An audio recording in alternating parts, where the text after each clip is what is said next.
തൃശൂർ പൂരത്തിന്റെ പ്രൗഢി വിളിച്ചോതി മാനമുട്ടെ നഗരഹൃദയത്തിൽ തിരുവമ്പാടി പാറമേക്കാവ് വിഭാഗങ്ങളുടെ പൂരപ്പന്തലുകൾ ദീപാലംകൃതമായി.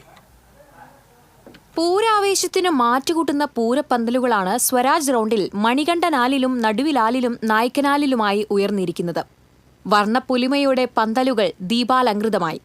ഇരുവിഭാഗവും ഈ മേഖലയിൽ വർഷങ്ങളുടെ പ്രാവീണ്യമുള്ളവരെയാണ് നിർമ്മാണം ഏൽപ്പിച്ചിരിക്കുന്നത്. പാറമേക്കാവ് വിഭാഗത്തിനായി ഇത്തവണയും മണികണ്ഠനാലിൽ പന്തലൊരുക്കിയിരിക്കുന്നത് എടപ്പാൾ സ്വദേശി നാദം ബൈജുവാണ്. 19 വർഷത്തോളമായി ഈ രംഗത്ത് പ്രവർത്തിക്കുന്ന ഇദ്ദേഹം 5 വർഷം തൃശൂർ പൂരത്തിന് പന്തലൊരുക്കിയിട്ടുണ്ട്. 24 തൊഴിലാളികൾ രാവും പകലും അധ്വാനിച്ചാണ് പന്തൽ പണി പൂർത്തീകരിച്ചിരിക്കുന്നത്.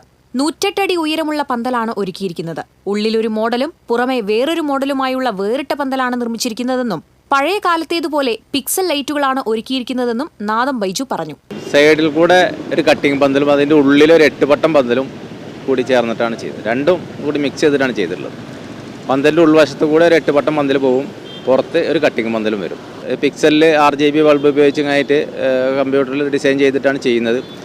എങ്കിൽ കൂടി അതിൽ ഞങ്ങൾ കൂടുതൽ പഴയ കാലഘട്ടത്തിൽ ഉണ്ടായിരുന്ന പോലത്തെ ഡിസൈൻ വർക്കുകളാണ് കൂടുതൽ ഉൾപ്പെടുത്തിയുള്ളത്. തിരുവമ്പാടി വിഭാഗത്തിന്റെ നടുവിലാലിലെ പന്തൽ ഒരുക്കിയിരിക്കുന്നത് ചെറുതുരുത്തി സ്വദേശി മാളിയേക്കൽ സെയ്തലവിയുടെ നേതൃത്വത്തിലാണ്. കഴിഞ്ഞ 16 വർഷമായി ഇദ്ദേഹമാണ് തൃശൂർ പൂരത്തിന് തിരുവമ്പാടിക്ക് വേണ്ടി പന്തൽ ഒരുക്കി വരുന്നത്. 45ഓളം തൊഴിലാളികളാണ് ഈ കഠിനാധ്വാനത്തിന് പിന്നിൽ. 100 അടിക്ക് മുകളിൽ ഉയരമുള്ള ക്ഷേത്ര മാതൃകയിലുള്ള പന്തലാണ് നടുവിലാലിൽ ഉയർന്നിരിക്കുന്നത്. മകൻ ഹൈദരാലിയാണ് പന്തലിന്റെ ഡിസൈൻ ചെയ്തിരിക്കുന്നത്. 8ാം ക്ലാസ്സിൽ പഠിക്കുമ്പോൾ മുതൽ പന്തലുകളുടെ ഡിസൈൻ ചെയ്തു വരുന്നത് ഇപ്പോൾ ആർക്കിടെക്ട് കൂടിയായ ഹൈദരാലി തന്നെയാണ്. മറ്റൊരു മകൻ മുഹമ്മദ് അനസും ഇവരോടൊപ്പമുണ്ട്.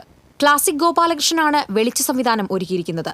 തൃശൂർ പൂരത്തിന് പന്തൽ ഒരുക്കുകയെന്നത് ആവേശമാണെന്നും ഓരോ വർഷവും വ്യത്യസ്ത മോഡലുകളിലാണ് പന്തൽ ഒരുക്കുന്നതെന്നും സെയ്തലവിയും മകൻ ഹൈദരാലിയും പറയുന്നു. ഓരോ വർഷത്തിലും വ്യത്യസ്ത മോഡലിലാണ് പന്തലുകൾ നമ്മൾ ചെയ്തുകൊണ്ടിരിക്കുന്നത്. കഴിഞ്ഞ കൊല്ലം ചെയ്ത് ഈ പ്രാവശ്യം ചെയ്യില്ല. ഈ കൊല്ലം വേറൊരു ഗോപുരം റൗണ്ട് ഗോപുരം മോഡലാണ് പന്തൽ ചെയ്തിരിക്കുന്നത്. 10 അമ്പലത്തിൻ്റെ 10 അമ്പലം അങ്ങനെ കൂട്ടി മുകളിൽ 10 അമ്പലം വെച്ചുള്ള ഒരു പന്തലാണ് ഈ പ്രാവശ്യം ചെയ്യുന്നത്. നമ്മളിപ്പോൾ ആദ്യമായിട്ട് ചെയ്യുന്നത് 13ാം വയസ്സിലാണ് ഇവിടെ ഡിസൈൻ ചെയ്യാൻ കഴിഞ്ഞത്. തൃശ്ശൂർ പൂരത്തിന് തിരുവമ്പാടിക്ക് വേണ്ടിയിട്ട് തന്നെയാണ്. അപ്പോൾ അതിനുശേഷം പഠനം പൂർത്തിയാക്കി ആർക്കിടെക്റ്റായി. ഇപ്പോൾ അതിൻ്റെ രീതിയിലുള്ള ടെക്നിക്കാലിറ്റിയും കൂടി ചെയ്തിട്ടാണ് നമ്മൾ പന്തൽ ഇപ്പോൾ നിർമ്മാണം ചെയ്തുകൊണ്ടിരിക്കുന്നത്. അതിൻ്റെ സ്ട്രക്ചറൽ കാര്യങ്ങൾ എല്ലാ രീതിയിലും അതിൻ്റെ മാറ്റങ്ങൾ വരുത്തിയിട്ടുണ്ട്. നായ്ക്കനാലിൽ തിരുവമ്പാടി വിഭാഗത്തിനായി പന്തൽ ഒരുക്കിയിരിക്കുന്നത് ചെറൂർ സ്വദേശി പള്ളത്ത് മണികണ്ഠനാണ്. 25 വർഷമായി പന്തൽ നിർമ്മാണ രംഗത്ത് പ്രവർത്തിക്കുന്ന ഇദ്ദേഹം 6 വർഷത്തോളം തിരുവമ്പാടിക്കും 2 വർഷം പാറമേക്കാവിനു വേണ്ടിയും പന്തൽ നിർമ്മിച്ചിട്ടുണ്ട്. 90 അടി ഉയരത്തിലാണ് ക്ഷേത്ര മാതൃകയിലുള്ള പന്തൽ ഒരുക്കിയിരിക്കുന്നത്. നിർമ്മാണത്തിന് 24ഓളം പേരാണ് മണികണ്ഠന്റെ സഹായികളായി രാവും പകലും പ്രവർത്തിച്ചത്. സജീവ് ആറാട്ടുപുഴയാണ് ഇത്തവണയും വെളിച്ച സംവിധാനം ഒരുക്കിയിരിക്കുന്നത്. 2.5 ലക്ഷത്തോളം ബൾബുകൾ ഉപയോഗിച്ചിട്ടുണ്ട്. ഇരു ദേവസ്വങ്ങളുടെയും പന്തലുകൾക്ക് മുൻ വർഷത്തേക്കാൾ വീതിയും ഉയരവും ഉണ്ടെന്ന് മണികണ്ഠൻ പറയുന്നു. പന്തൽ നമുക്ക് വളരെ ചുരുങ്ങിയ സമയത്തോണ്ടാണ് ഇത്ര വലിയ പന്തൽ ഇവിടെ ചെയ്യാൻ പറ്റിയിട്ടുള്ളത്. മോഡൽ ഇത്തിരി ഒന്നുകൂടിയും വ്യത്യസ്തമായി ഹൈറ്റും വീതിയൊക്കെ ഒന്നുകൂടി കൂട്ടിയുണ്ട് പന്തലിന്.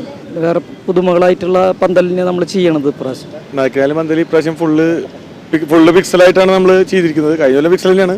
കുറച്ചും കൂടി എന്താ പറയുക, പിക്സലിൻ്റെ പ്രോഗ്രാമിങ് കുറച്ചും കൂടിയും ഡിസൈനുകൾ വെറൈറ്റികളായിട്ട് കൊണ്ടുവന്നിട്ടുണ്ട് ഇപ്രാവശ്യം. TCV news, Thrissur.